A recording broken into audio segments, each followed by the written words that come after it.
कहाँ तक हो गया था कल? कुछ लगता है कि कल बीच में छूट गया था नहीं? सर सैयद वंश, लोधी वंश।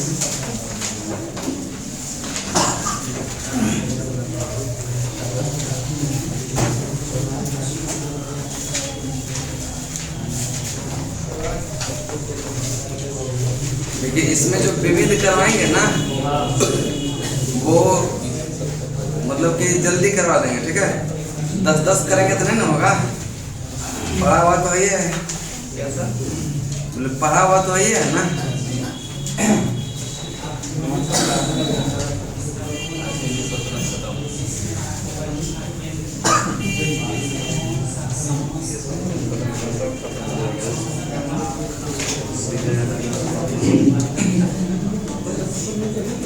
चलो 2 को बचा था, सैयद वंश और लोधी वंश, ठीक है? चलो इसको देख लेते हैं, ठीक है? सैयद वंश का जो कार्यकाल रहा 1414 से 1451, 1414 से 1451, 1451। इसके संस्थापक है खिज़र खान। संस्थापक कौन? संस्थापक कौन? और यह रैयत ए आला की उपाधि धारण किया कौन? रैयत ए आला की उपाधि कौन? तैमूर का सेनापति और सहयोगी कहा जाता है किसको? तैमूर का सेनापति और सहयोगी।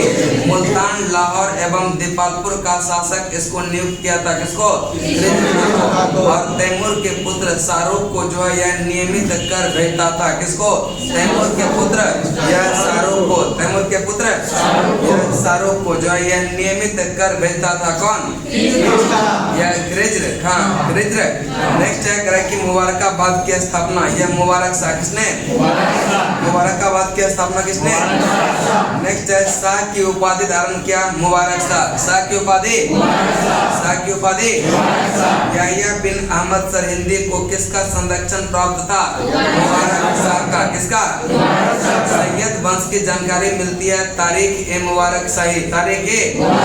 और सैयद वंश का अंतिम शासक है अलाउद्दीन बामन शाह। अलाउद्दीन, अलाउद्दीन। सैयद वंश का अंतिम शासक कौन हुआ? अलाउद्दीन बामन शाह, अलाउद्दीन। सैयद वंश ने शासन किया करीब 37 वर्षों तक। कितने वर्षों तक? उसके बाद है लोधी वंश। कौन सा? लोधी वंश का जो कार्यकाल रहा 1451 से 1526, 1451 से। और इसके संस्थापक है बहलोल लोधी। बहलोल लोधी का कार्यकाल 1451 से यह 89, 1451 से 89। बहलोल सिक्के चलाए किसने? बहलोल लोधी। बहलोल सिक्के किसने? अपने सरदारों को मकसद ए आली, यह कौन कहता था? और 19 अप्रैल 1451 को बहलोल शाह गाजी के नाम से दिल्ली के सिंहासन पर बैठा। किस नाम से? बहलोल शाह गाजी, बहलोल शाह। उसके बाद यह सिकंदर लोधी। सिकंदर 1489 से 1517, 1489 से 1489 से। और सिकंदर लोधी को निजाम खां भी कहते थे। सिकंदर लोधी को। और करे कि 17 जुलाई 1489 को सुल्तान सिकंदर शाह की उपाधि से दिल्ली के सिंहासन पर बैठा। किस नाम से? सिकंदर शाह की उपाधि से यह दिल्ली के सिंहासन पर बैठा। 1504 में आगरा शहर की स्थापना। 1504 में आगरा शहर की स्थापना। 1504 में आगरा शहर की स्थापना। और 1506 में आगरा को जो है राजधानी बनाया। 1506 में आगरा को राजधानी। भूमि मापने के लिए गजे सिकंदरी का प्रचलन किसने? सिकंदर लोधी। सिकंदर लोधी। यह करे कि भूमि मापने के लिए गजे सिकंदरी का प्रचलन किसने?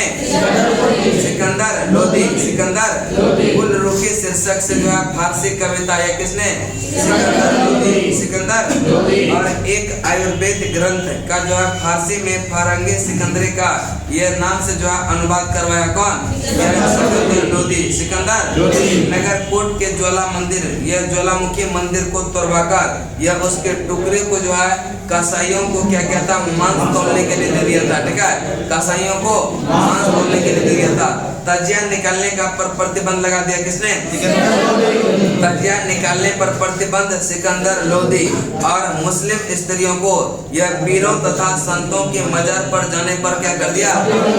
प्रतिबंध लगा दिया। प्रतिबंध गले के बीमारी के कारण यह 21 नवंबर 1517 को यह निपट गया। क्या हो गया? निपट गया। ठीक है, गले की बीमारी के कारण कब? 21 नवंबर 1517। ठीक है, एक बार रिपीट बताएंगे।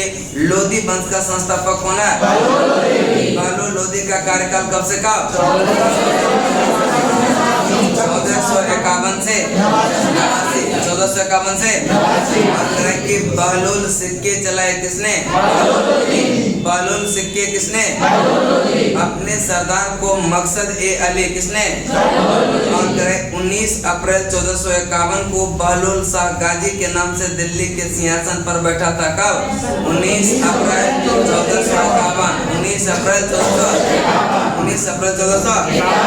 17 जुलाई 1489 को सुल्तान सिकंदर शाह की उपाधि से दिल्ली के सिंहासन पर बैठा। दिल्ली के सिंहासन पर बैठा। कब? 17 जुलाई 1489। 17 जुलाई। नेक्स्ट, आगरा शहर की स्थापना कब? 1500। राजधानी कब बनाया? 1500। और गजे सिकंदरी का प्रचलन जो है भूमि मापने के लिए किसने? सिकंदर लोदी। सिकंदर गुलरुखी जो है शीर्षक से फारसी कविता भी किसने?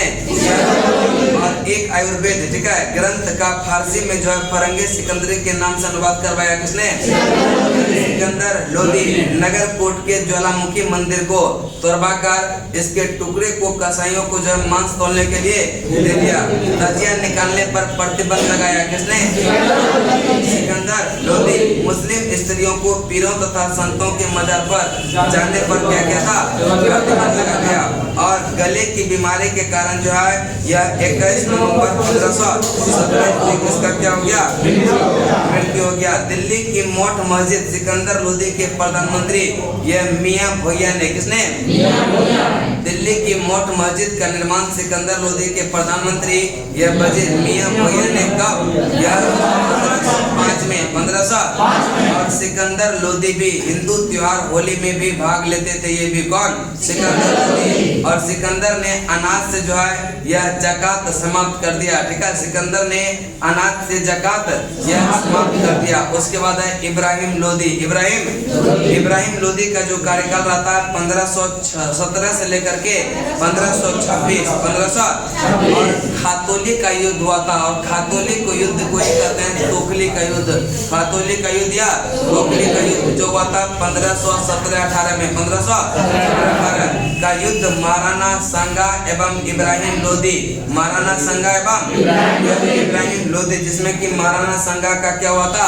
विजय हुआ था। ठीक है, और इब्राहिम लोदी क्या हुआ था? हार गया था। बाबर को यह भारत आने का जो निमंत्रण दिया था, एक था आलम खां और एक था दौलत खां। आलम खां जो था इब्राहिम का चाचा था। क्या था? इब्राहिम का चाचा था। और दौलत खां जो था वह पंजाब का शासक। पंजाब का। और पानीपत का प्रथम युद्ध होता है 21 अप्रैल 1526 जो कि बाबर एवं इब्राहिम लोदी के बीच।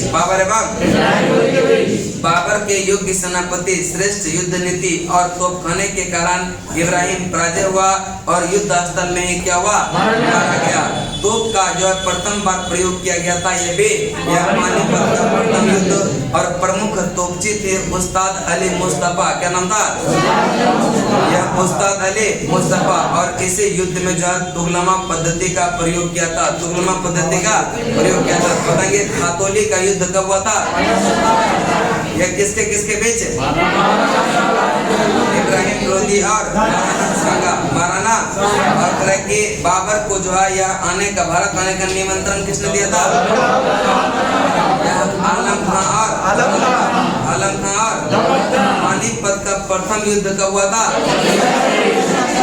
21 अप्रैल 1526। बाबर और इब्राहिम। बाबर के योग्य सेनापति श्रेष्ठ और युद्ध नीति और तोपखाने के कारण इब्राहिम लोदी का क्या हुआ? और युद्ध स्थल में क्या हुआ? तोप का जो है प्रथम बार प्रयोग किया गया था वह भी पानीपत के।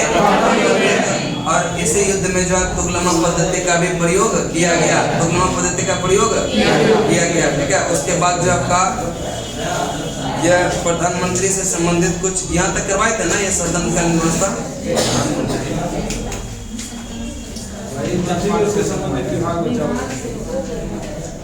मंत्री एवं उससे संबंधित विभाग ये नहीं हुआ था।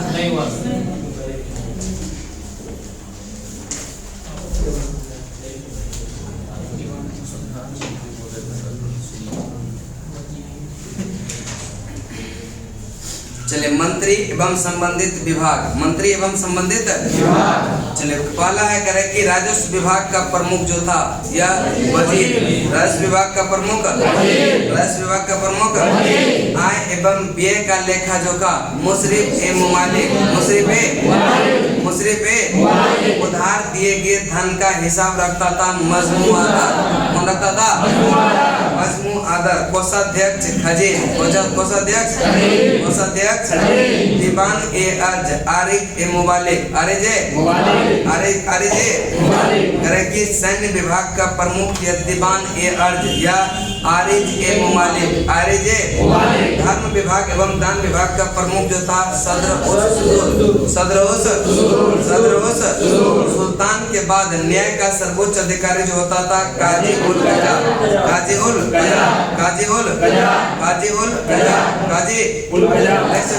गुप्तचर विभाग का प्रमुख अधिकारी जो था यह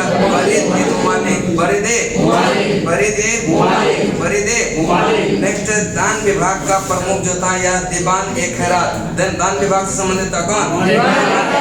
दीवाने और दीवान ए बंदगान दास विभाग, दीवान ए बंदगान और दीवान ए इस्तिहाक, दीवान ए इस्तिहाक, दीवान ए इस्तिहाक, दीवान ए इस्तिहाक या पेंशन विभाग। चलिए एक बार रिपीट करते हैं, बताएंगे राजस्व विभाग का प्रधान, राजस्व विभाग का प्रधान, राजस्व विभाग का प्रधान, राजस्व विभाग का प्रधान, राजस्व विभाग का प्रधान। ये देखिएगा, बढ़िया से इसको याद कर लीजिए, ठीक है भाई, इम्पोर्टेंट है। राजस्व विभाग का प्रधान और इसको कहते हैं दीवान ए वजारत भी, क्या कहते हैं? आय एवं व्यय का लेखा जोखा मुशर्रिफ ए मुमालिक, मुशर्रिफ ए आय एवं व्यय का लेखा जोखा मुशर्रिफ ए और उधार दिए गए धन का हिसाब रखना यह किसका काम था?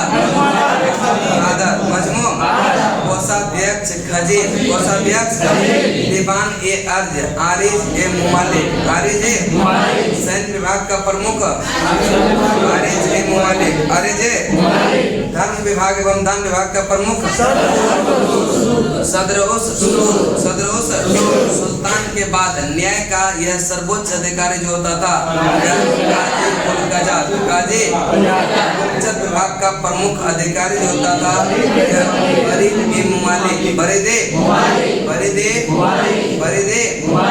सुल्तान की व्यक्तिगत सेवाओं की देखभाल करता था वकील बताएंगे दीवान एक खैरात संबंधित है किससे? यह दान विभाग से, किससे है? दीवान एक खैरात संबंधित है और दीवान ए बंदगान, दीवान ए बंदगान और दीवान ए इस्तिहाक, दीवान ए इस्तिहाक, दीवान ए इस्तिहाक। आगे है दबीर एक खास या पत्राचार व्यवहार का प्रधान होता था कौन? दबीर एक खास, दबीर एक खास या पत्राचार व्यवहार का जो है यह प्रधान था कौन? दबीर एक खास, ये इसको कहते हैं दीवान ए इंसाफी, क्या कहते हैं? बरीद जो है यह विभिन्न भागों का दूत होता था कौन? बरीद, विभिन्न भागों का दूत कौन? और सल्तनत जो है अनेक प्रांतों में बटा था जिसे इक्ता या सूबा कहा जाता था, क्या कहते थे? इक्ता या सूबा कहा जाता था। और यहाँ का शासन नायब या वली या मुफ्ती, नायब या वली या मुफ्ती के द्वारा होता था। इक्तों को जो है यह सिखों का मतलब था जिला में विभाजित किया गया था और इसका प्रमुख अधिकारी जो होता था सिकदार, कौन होता था? सिकदार, कौन होता था? चलिए बताएंगे प्रमुख, ठीक है। देखिए विभाग है और बनाने वाले सुल्तान, दीवान ए मुफ्त खराज अलाउद्दीन खिलजी, दीवान ए मुफ्त खराज दीवान ए मुक्त खराज यह वित्त विभाग से था। किससे था? दीवान ए मुक्त खराज के संबंधित है किससे है? वित्त विभाग से। पहले किस विभाग से है फिर याद करेंगे किसने किया था। क्या? दीवान ए मुक्त खराज वित्त विभाग। दीवान ए मुक्त खराज दीवान ए मुक्त खराज दीवान ए कोही कृषि विभाग। दीवान ए कोही दीवान ए कोही और यह मोहम्मद बिन तुगलक ने किसने? दीवान ए अर्ज जो है सैन्य विभाग। दीवान ए अर्ज दीवान ए अर्ज दीवान ए अर्ज दीवान ए अर्ज दीवान ए अर्ज दीवान ए बंदगान एफएसटी या फिरोज तुगलक के द्वारा और यह संबंधित है दास विभाग से। कैसे है? दीवान ए बंदगान या दीवान ए बंदगान दीवान ए बंदगान दीवान ए खैरात दान विभाग। दीवान ए खैरात और दीवान ए इस्तिहाक पेंशन। दीवान ए इस्तिहाक दीवान ए इस्तिहाक पेंशन। अब याद करेंगे यह बनाने वाले सुल्तान कि दीवान ए मुक्त खराज अलाउद्दीन खिलजी। अलाउद्दीन अलाउद्दीन दीवान ए मुक्त खराज दीवान ए मुक्त खराज दीवान ए मुक्त खराज दीवान ए कोही मोहम्मद दीवान ए कोही दीवान ए कोही दीवान ए अर्ज दीवान ए अर्ज दीवान ए अर्ज दीवान ए बंदगान दीवान ए बंदगान दीवान ए बंदगान दीवान ए खैरात दीवान ए खैरात दीवान ए इस्तिहाक दीवान ए इस्तिहाक दीवान ए इस्तिहाक। चलिए बताएंगे दीवान ए मुक्त खराज दीवान ए मुक्त खराज दीवान ए मुक्त खराज दीवान ए मुक्त खराज और दीवान ए कोही मोहम्मद बिन तुगलक। दीवान ए अर्ज दीवान ए अर्ज दीवान ए बंदगान और दीवान ए खैरात दीवान ए इस्तिहाक फिरोज राजस्व कर व्यवस्था करे कि मुसलमान से लिया जाने वाला जो कर था वह उस्र। कौन सा? मुसलमानों से लिया जाने वाला धार्मिक कर कौन सा था? और गैर मुसलमान से लिया जाने वाला भूमि कर जो था वह खराज। ठीक है, धार्मिक कर नहीं था वह मुसलमानों पर कृषि का कार्य था। ठीक है, उस्र जो था वह भूमि कर ही था। क्या था? भूमि कर। मुसलमानों से लिया जाने वाला भूमि कर कौन सा? उस्र। कौन सा? और गैर मुसलमान से जो यह भूमि कर लेते तो क्या कहते थे? खराज। क्या था? मुसलमानों पर धार्मिक कर कहते थे वह जगह। मुसलमानों पर धार्मिक कर मुसलमानों पर धार्मिक कर मुसलमानों पर धार्मिक कर और गैर मुसलमानों पर धार्मिक कर जजिया। क्या था? गैर मुसलमानों पर धार्मिक कर जजिया। कौन सा? नेक्स्ट मुसलमानों से लिया जाने वाला भूमि कर कौन सा? उस्र। कौन सा? गैर मुसलमानों से लिया जाने वाला भूमि कर और मुसलमानों पर धार्मिक कर कौन सा? गैर मुसलमानों पर धार्मिक कर कौन सा? चलिए आगे चलते हैं। एक शहर या गांव। ठीक है, एक शहर या 100 गांवों के प्रशासन का देख रेख करने वाला अधिकारी जो था वह अमीर ए सदा। क्या नाम था? अमीर ए सदा।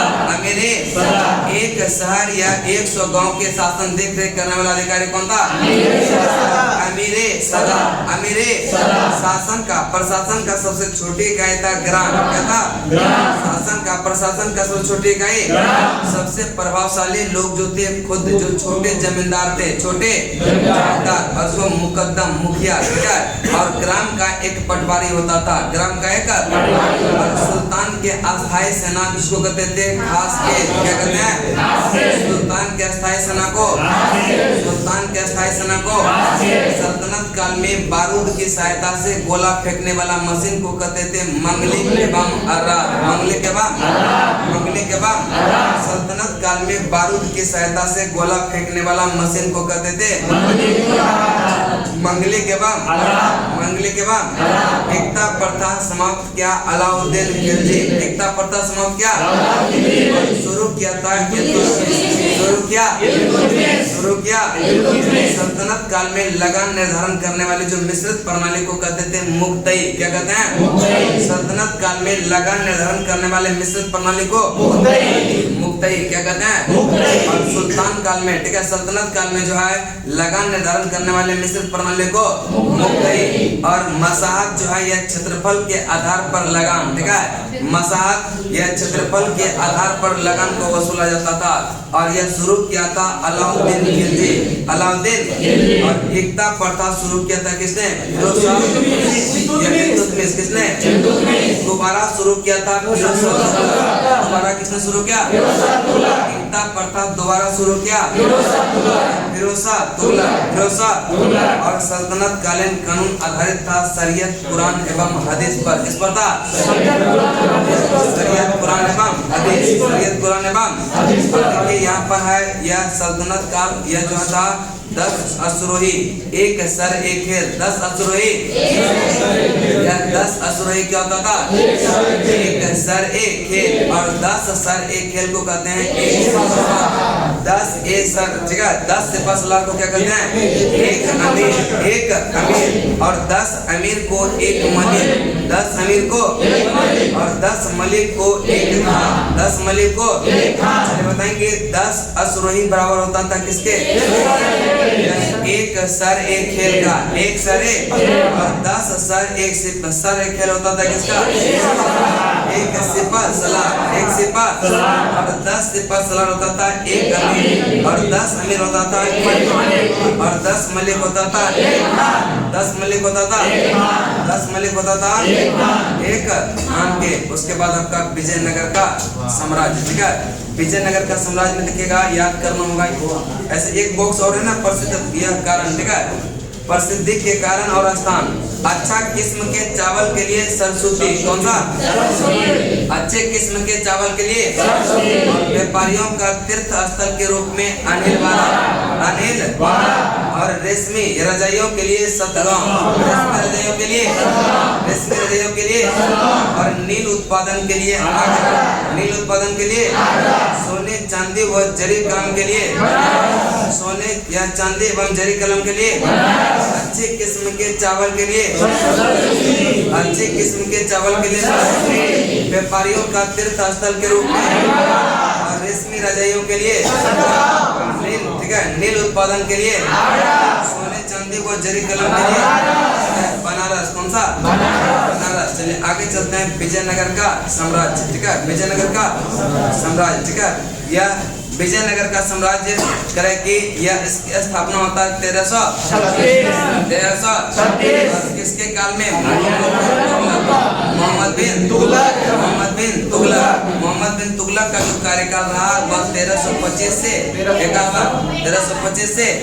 51, ठीक है। इसके संस्थापक है हरिहर बुक्का, हरिहर एवं। और यह विजयनगर में जो है प्रमुखतः 4 वंश को पढ़ना है, संगम, सलूब, तुलुब और आर्बिडो वंश।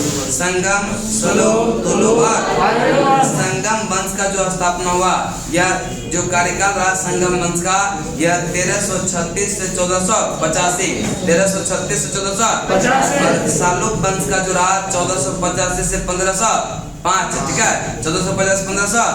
और तुलुक वंश का जो कार्यकाल रहा वह 1505 से 1570, ठीक है।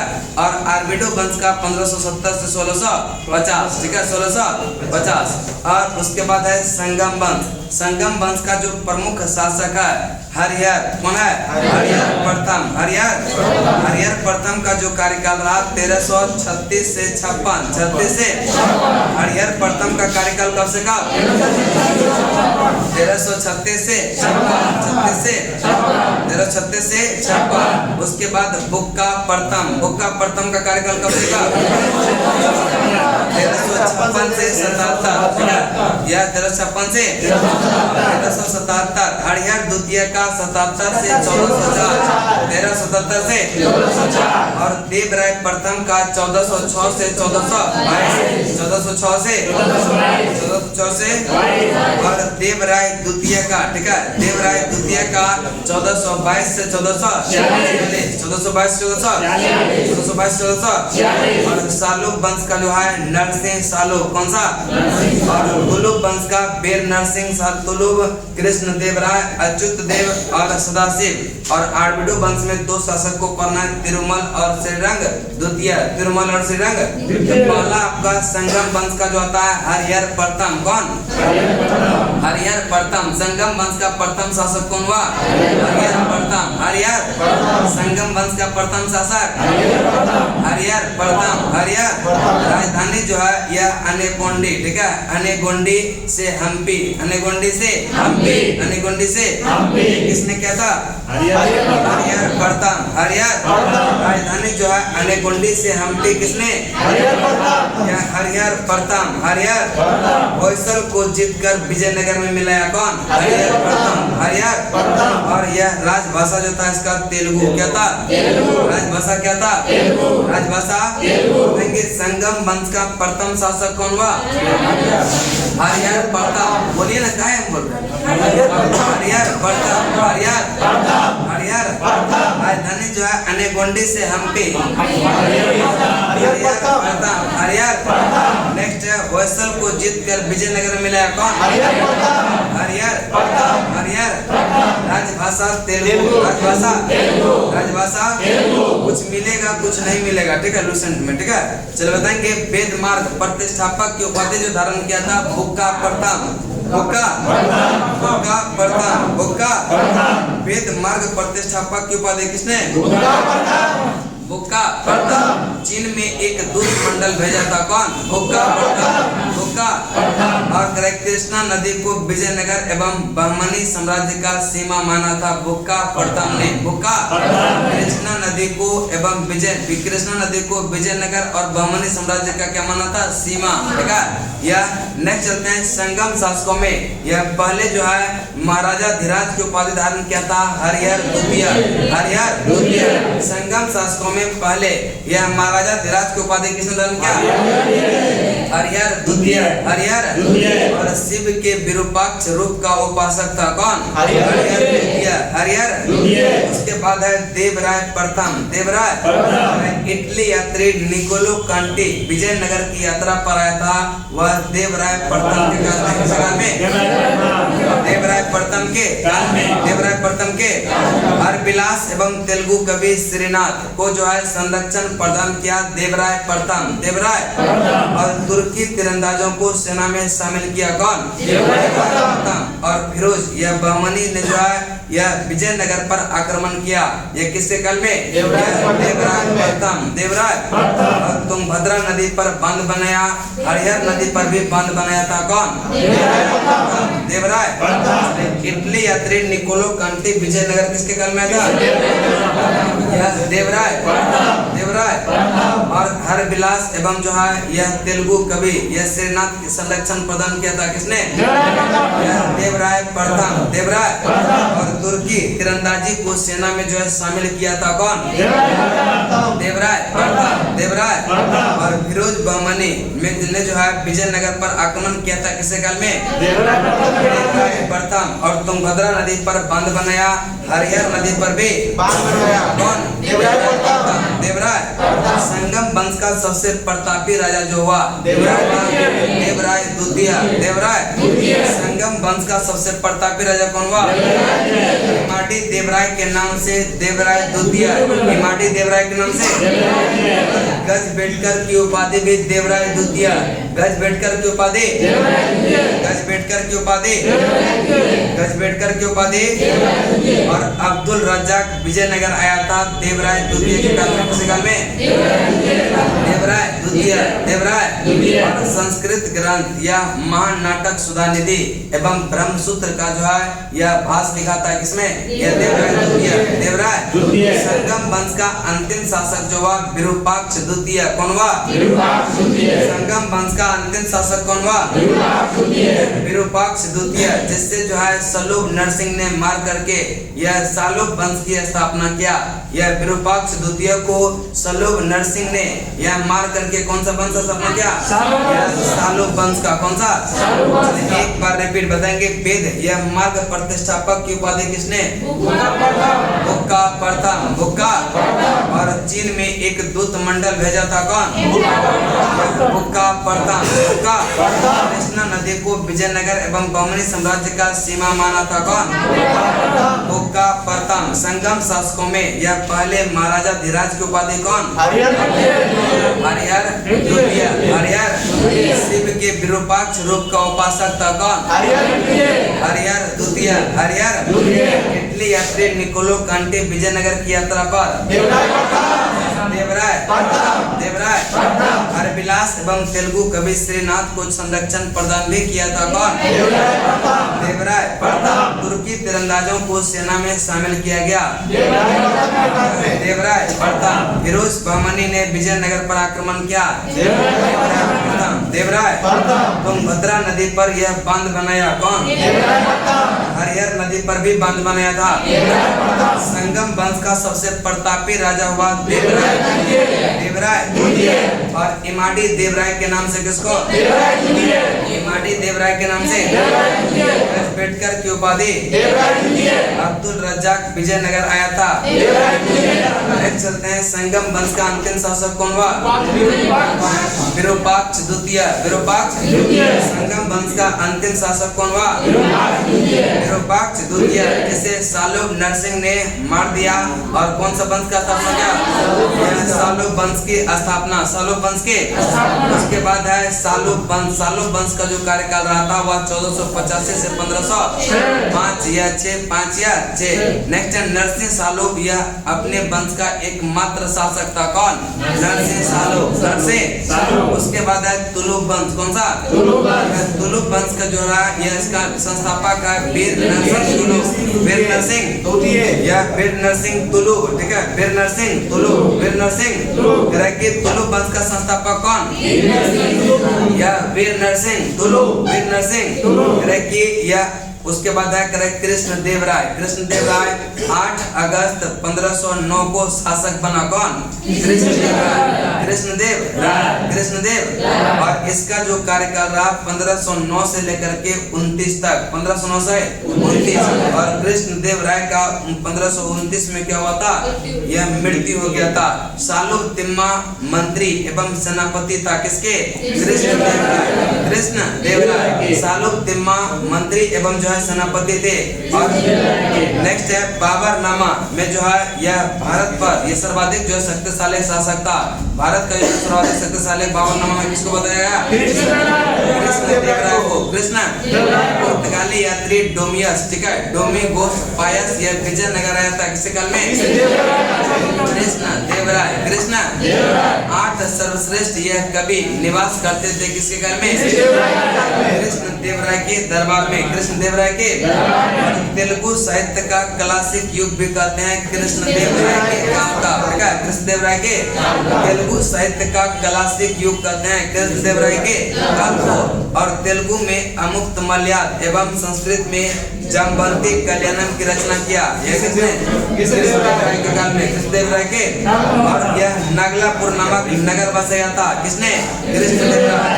हजारा एवं विठल स्वामी मंदिर का निर्माण भी करवाया किसने? आंध्र भोज अभिनव भोज आंध्र पितामह की उपाधि धारण किया था कौन? कृष्ण देवराय। आंध्र भोज की उपाधि। कृष्ण देवराय। आंध्र भोज की उपाधि। आंध्र भोज की उपाधि। अभिनव भोज का। अभिनव भोज का। आंध्र पितामह की उपाधि।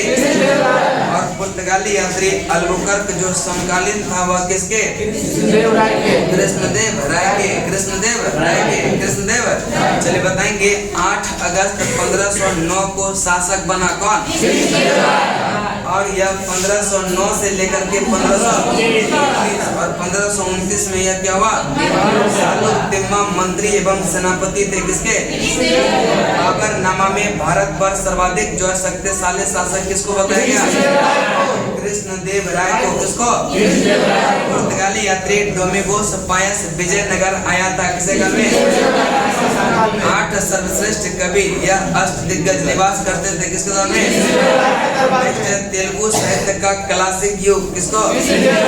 कृष्णदेव राय के काल को। कृष्णदेव राय के काल को। नेक्स्ट है कि तेलुगु में अमुक मलयाद, ठीक है, या अमुक्त मलयाद एवं संस्कृत में जम्बंती कल्याणम की रचना भी जो हुआ था किसे काल में? कृष्णदेव राय के काल में। कृष्णदेव राय के। और नागलपुर जो है यह नामक नगर भी बसाया था कौन? हजारा एवं विठल स्वामी मंदिर का निर्माण किसने? कृष्णदेव राय। कृष्णदेव। आंध्र भोज की उपाधि किसने? आंध्र भोज की उपाधि? आंध्र भोज की उपाधि? अभिनव भोज। अभिनव भोज। आंध्र पितामह। पुर्तगाली यात्री अल्बुकर्क का समकालीन था कौन? कृष्णदेव। कृष्णदेव। नेक्स्ट है पांडुरंग महामात्यम की जो है रचना तेनालीराम रामकृष्ण ने किया था किसने? रामकृष्ण। उसके बाद है अच्युत देव राय। अच्युत देव राय का जो कार्यकाल है 1530 से यह 42। 1530 से अच्युत देव राय का कार्यकाल कब से कब? 1530 से 42। 1530 से। पुर्तगाली यात्री नूनीज ने विजयनगर की यात्रा किया था अच्युत देव राय के काल में। किस काल में? अच्युत देव राय के काल में। अच्युत देव राय के। पुर्तगाली ने जो है तूतीकोरिन के यह मोती क्षेत्र पर यह विजय प्राप्त किया था, यह भी अच्युत देव राय के काल में। अच्युत देव राय के। यह महामंडलेश्वर नामक नए अधिकारी की नियुक्ति किया था कौन? अच्युत देव राय। अच्युत महामंडलेश्वर नामक नए अधिकारी की नियुक्ति किसने? अच्युत देव राय। अच्युत। पुर्तगाली यात्री नूनीज ने विजयनगर की यात्रा किया था किसे काल में? और पुर्तगाली ने तूतीकोरिन के जो है मोती क्षेत्र पर विजय प्राप्त किया था किसे काल में? उसके बाद तुलुप वंश का अंतिम शासक हुआ सदाशिव। कौन हुआ? तुलुप वंश का अंतिम शासक हुआ तालीकोटा के। यह समय विजयनगर का जो है शासक यह कौन था? यह सदाशिव। कौन था? तालीकोटा के युद्ध के समय विजयनगर का शासक कौन था? तालीकोटा का युद्ध उसी को कहते हैं राक्षसी तंगड़ी का युद्ध, उसी को कहते हैं बन्नी हट्टी का युद्ध। बन्नी हट्टी का युद्ध यह हुआ था 23 जनवरी 1565। 23 जनवरी 1565। और इसी युद्ध के कारण संभवतः विजयनगर का पतन हुआ था। विजयनगर का तालीकोटा का युद्ध, राक्षसी तंगड़ी का युद्ध या बन्नी हट्टी का युद्ध यह कब हुआ था? 23 जनवरी 1500।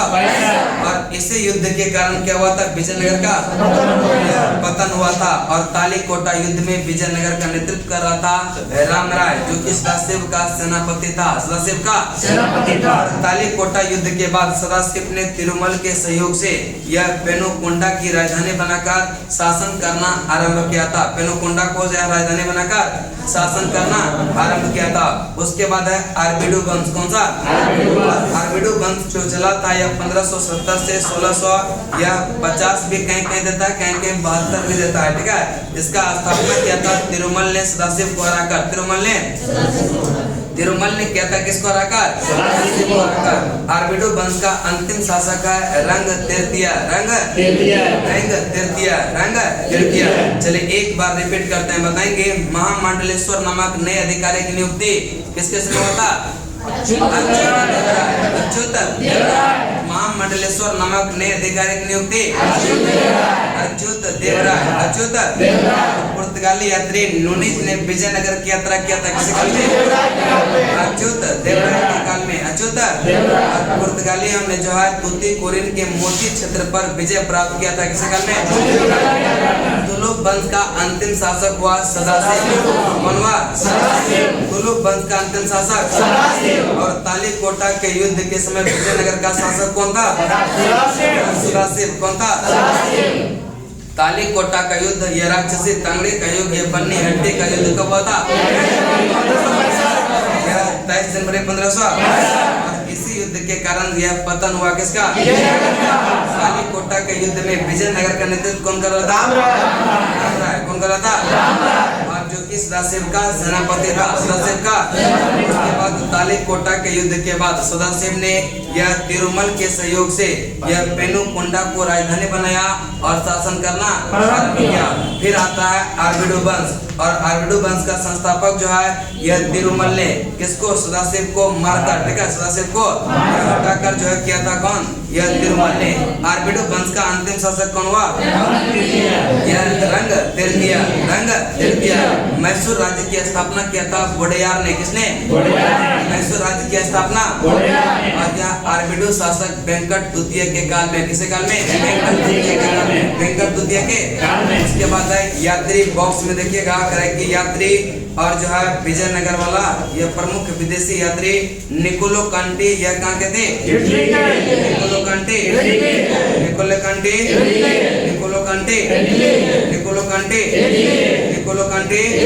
अब्दुल रजाक,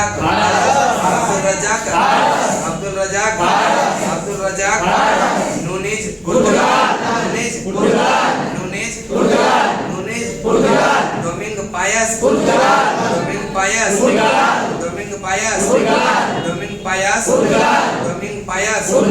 डोमिंग पायस।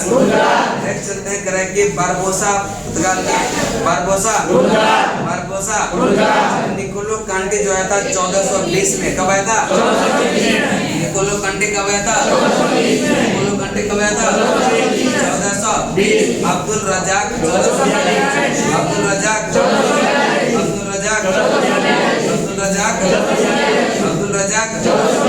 और करेंगे यह अब्दुल। उसके बाद नूनीज कब? नूनीज 1500 और डोमिंग पायस 1500। बारबोसा 1515। बताएंगे निकोलो कांटी किसके काल में? देवराय। अब्दुल रजाक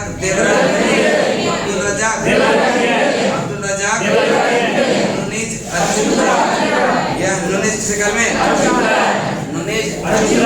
डोमिंग पायस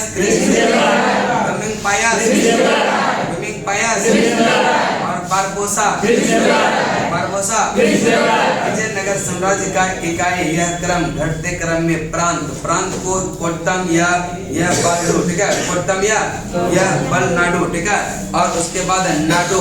ये नाडु को जो है ग्राम, और ग्राम के बाद होता था उर। क्या होता था? यह सबसे जो बड़ा होता था वह प्रांत क्या होता था? उसको कहते थे मंडल। मंडल के बाद कोट्टम या वलनाडु, कोट्टम या और वलनाडु के बाद जो होता था यह नाडु। क्या होता था? और नाडु के बाद मेला ग्राम, क्योंकि 50 गांव का समूह होता था, 50 गांव का। और उसके बाद होता था उर। क्या होता था?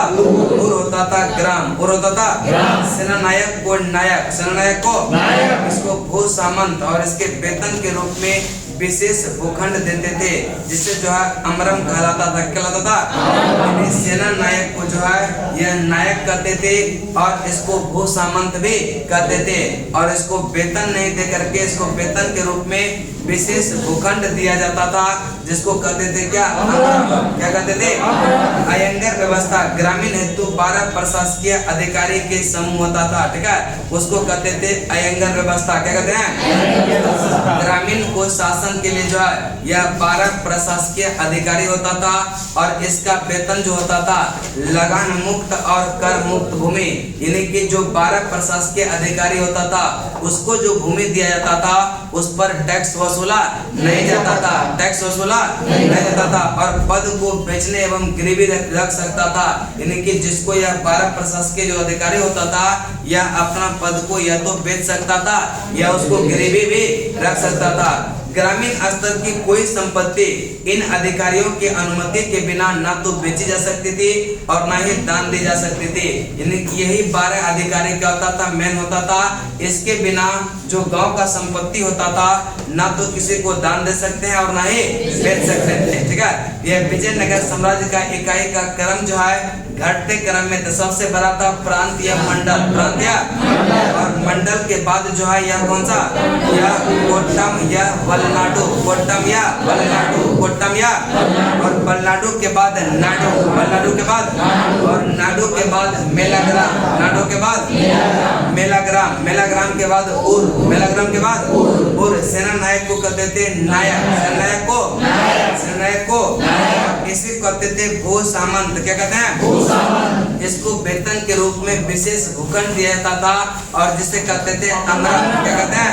और अयंगर व्यवस्था का मतलब होता है कि ग्रामीण शासन हेतु यह 12 जो है प्रशासकीय अधिकारी की नियुक्ति किया जाता था और यह जो है समूह होता था और इसका वेतन जो होता था लगान मुक्त या कर मुक्त भूमि, लगान मुक्त या कर मुक्त, और यह अनुवांशिक, यह अयंगर का जो पद होता था यह अनुवांशिक होता था, क्या होता था, अनुवांशिक। और इसको जो है पद को बेचने और गिरवी रखने के यह हो सकता था, पद को बेच भी सकता था और गिरवी भी रख सकता था। ग्रामीण स्तर की कोई भी संपत्ति जो है इन अधिकारियों के बिना अनुमति से ना तो बेच सकता था और ना ही दान दी जा सकती थी, ठीक है, ना ही दान दी जा सकती थी।